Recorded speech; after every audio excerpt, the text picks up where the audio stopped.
Welcome, everyone. It's episode 22 of our podcast. I hope to share something inspiring with you from the words of the great Kabbalists and sages for the last couple thousand years, relating to the energy of this week. So, one of the things that the Kabbalists say, in order to connect to the energy of certainty, which, by the way, is the frequency that removes all negativity and darkness. If you can connect to certainty beyond logic, certainty that everything is good, certainty that you already have everything that you need, certainty that everything that is in your life is coming from the Creator, from the past, in the moment, and in the future, and you desire only to be with the light of the Creator, this consciousness, this vibration opens every door, every gate.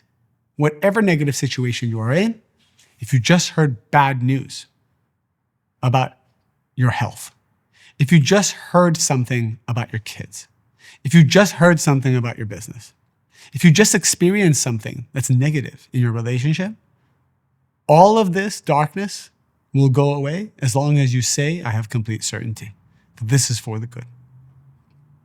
And you maintain this consciousness and you fight for this consciousness, the gates will open for you. So I'm reading here from a great Kabbalist, his name is Rav Ashlag, about what we can do more to achieve this consciousness of certainty. So he says here, one of the ways to elevate your consciousness of certainty is you should find friends who speak about certainty. You should find friends or a community or people that a teacher or mentor that speaks so frequently about the greatness of the Creator. That the Creator is so great, so powerful, so in control of everything. To talk about the qualities of the Creator. To talk about the certainty we must have in the Creator. Why? Because according to the feeling we have of how great the Creator is, to that extent, you naturally feel you want to surrender your doubts and your negativity in order to become close to that. You know, in this world, we get impressed by powerful people, famous people. If your favorite celebrity walked into a waiting room, maybe you're sitting there, you're waiting for an appointment, and your favorite celebrity walks in, you become starstruck. You change your body language. You change your behavior. You might take a photo. You might start texting a friend. Because you believe this person is so great, you almost will do anything to get close to them. You will surrender whatever you're doing, whatever you're feeling, in order to connect with them. If you were in a bad mood and your favorite celebrity walked in, you immediately would not be in a bad mood anymore. You would actually surrender that level of ego. And what if they started talking to you? What if your favorite celebrity started talking to you? Would you still be in a bad mood? Let's say you just went through a horrible breakup. Somebody left you in the most horrible way 3 hours prior, and you're sitting there, and your favorite celebrity comes and sits next to you and starts talking to you. Are you still in a bad mood? No, because whenever we think something or someone is great, and this great thing is close to us, we actually desire to let go of every limiting thing that we have in order to connect to this great energy. And so one of the ways that we can actually quickly let go of our doubts, of our limitations, of our limited thoughts, is to feel the Creator, to talk about the Creator, to have certainty in the Creator, because there's nothing more powerful than that. And so we will then adopt the consciousness of certainty.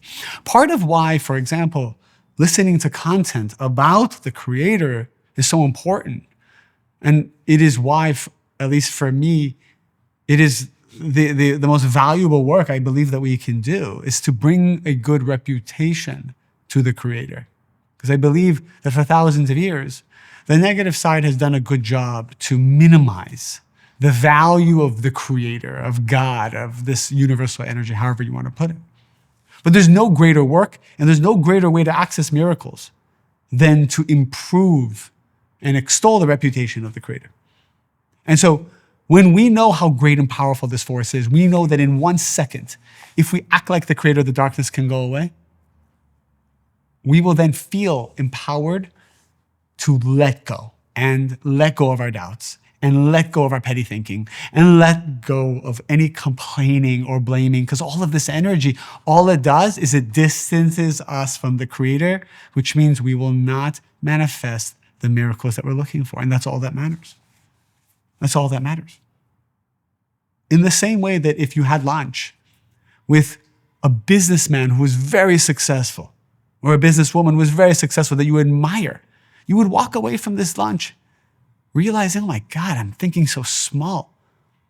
I remember throughout the trajectory of my career in the business world, I know what has helped me the most is to spend time with people who are more successful than me, because I always walked away realizing my garbage, my limitations, and the things I was holding on to that I thought were good, but they were actually limiting me. This is so valuable. Why does somebody pay millions of dollars just to have lunch with Warren Buffett? What would it be like for you to have lunch with Warren Buffett? Or Jeff Bezos? What would that be like for you? You would walk away feeling and seeing all your limitations. Now, who is greater than Warren Buffett and Jeff Bezos? The Creator is infinitely greater. Doesn't even come close. Creator that is controlling every bit of energy in this world, every atom, every angel, every electron, every bit of consciousness in this world and every destiny, past, present, and future. It's infinite energy. So great. This is why listening to content about the Creator makes us love and feel the Creator a little bit more. And it's not just me or other teachers who should be sharing this content. We should be having more conversations about this everywhere we go. We should be surrounding ourselves with people who love certainty, not people who love doubts. How many people do we know and that we associate with who love doubts, who love drama, who love the dopamine hit of being down just so they can go up, and then down just so they can go up again? There are people who that is all they know. It's not their fault. It's all they've been exposed to. And it is a fraction of the Creator, isn't it? A dopamine hit of up and down is still the Creator. It's a fraction. But no one's told them, or they've never felt that there's something greater. There is something greater. And in fact, whatever level we're at now, we need to realize there's even something much greater than that. As I look back on my studies for the last 25 years, that first year I thought, oh my God, what this wisdom is so powerful. I feel like I'm in the highest place in the world. A year after, I realized last year I was nowhere. A year later, I realized the year before I was nowhere. And so every year you feel this amazing wisdom, this amazing consciousness, but you need to know that next year, as long as you do not give up on this path, you will see how small you were this year. And you will see how much more the Creator actually wants to give you. It says here, we see this in nature. We see this in the animal kingdom. We see this in the hierarchy in social standings in our world, that whatever is small will annul itself before that which is great. And this has nothing to even do with spirituality. Rather, this conduct applies even among people who are not spiritual. We know this. We annul ourselves, somebody who has power. In other words, the Creator made nature this way. Thus, when friends get together and have consciousness and speak about the Creator, and then this awakens a desire and yearning, then to want to surrender ourselves before the Creator, because you feel this energy and you want this energy all the time. And we should remember this final point. Find friends who don't just talk about the Creator, but who appreciate the importance and greatness of the Creator. This is perhaps the greatest type of relationship you can have. And ideally, if your romantic relationship is as such, because that is the person you will spend the most time with, or if it's your friends, surround yourself with people who appreciate the importance and greatness of the Creator, because they will give you the certainty beyond logic that you need just by being around them, even if they don't talk to you, because they feel appreciation for the Creator and they feel certainty. In times of doubt and in the low points in your life, just being around them, your consciousness will elevate. And you will lift each other up just by being in each other's auras.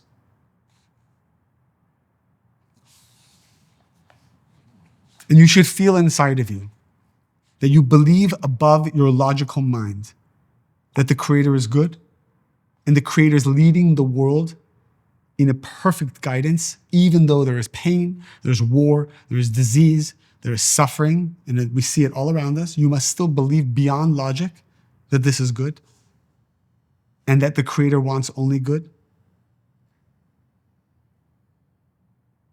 And as long as you hold this in your heart and soul, despite the entire world trying to convince you otherwise, eventually the Creator will open your eyes and you will see the perfection.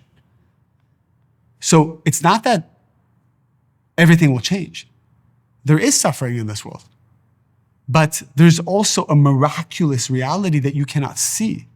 You cannot see the cause and effect that is happening because we haven't aligned from the Creator's point of view. If you want to see what the Creator sees, if you want to see the perfection, if you want to see the miracles and the blessings, then you must align yourself with the Creator and you will see through His point of view. There are people that I have met, and I'm sure you have too, that they just see perfection. They see blessings. We can call them crazy. We can call them delusional, but who cares? They're happy. They are seeing miracles because they are seeing things from a different consciousness. They are seeing the perfection. They are seeing the patterns. There are people in this world who are very successful, even in a down economy, even in times of depression, even in times of darkness. People are so successful. Why? Because they see the light while everyone else is focusing on the darkness. In summary, every day we should be learning about the Creator. I would recommend even just 5 minutes a day, listening to consciousness. And by the way, it's not just my content. It's the content of anyone who elevates your mind to appreciate the Creator. Kabbalah content I have found to be so powerful because it is purely the wisdom of how to unite light and vessel. Every day, just 1 minute, 5 minutes, make sure you connect that day. Listening for 30 minutes one day and nothing the rest of the week is not as good as listening to 5 minutes every day because your soul needs to plug in on a daily basis because your soul always disconnects from one level of consciousness when it goes to sleep at night and it elevates to the upper worlds. Your body experiences 1% of death, and that energy of death snuffs out the wisdom of the Creator that was created that day. And so every morning, the same way you shower your body, I would imagine, you don't go 3, 4, 5, 6, 7 days without a shower. You don't just put deodorant and cologne over body odor. You cleanse. And when you listen to these words of the great sages, this is how you plug in and this is how you cleanse. This is the shower of the soul, ideally every morning. And the second thing is, share the greatness of the Creator with friends who are willing to listen. Find friends who appreciate the Creator. The more time you spend with them, the more you learn together, maybe even in study groups. Maybe you listen to this content as a group, which I know a lot of people around the world do. Having friends like this, having mentors like this, having teachers like this is everything in terms of creating miracles in your life.